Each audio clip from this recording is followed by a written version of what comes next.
I just saw a video that broke me. This woman started out by saying, "Don't be like me.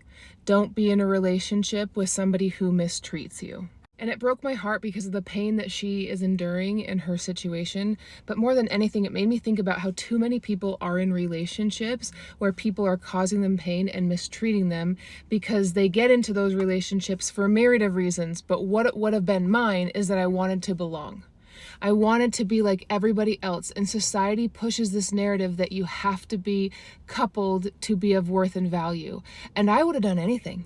I would have accepted any level of mistreatment certain times in my life in order for me to check a box that I fit in and I was like everybody else. Because I spent decades alone. And I don't think people fully understand that concept of what a lifetime of loneliness can do and what you'll be willing to accept if you don't feel worthy of being like waiting for the right person or being alone. So much of my own experience and journeyness with loneliness and long-term singleness of over 2 decades was built on these ideals and these principles that aren't truths. And that's why I think it's so important to talk about it.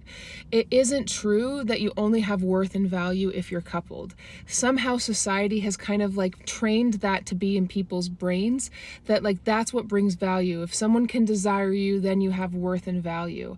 But if we can break that narrative, I think it's way more important to spend our energy figuring out, how do I live with the singleness that's lonely rather than be in a relationship that brings harm. It's really hard sometimes to figure out, how do we talk about these things by honoring all the different parts of it, right? How do I honor the real depth of that loneliness and the desire for like healthy coupling, at the same time understand that like you don't need to be in a relationship to have worth and value, at the same time understanding that there are beautiful parts to singlehood. There's such amazing strengths that come that I developed over my lifetime of it that has led me to beautiful parts of my life, but we so often focus on the difficult parts. And it's understandable why we focus on those difficult parts, because so often single people pain gets ignored. Loneliness and the way that it inhabits a person's body gets like shoved aside, and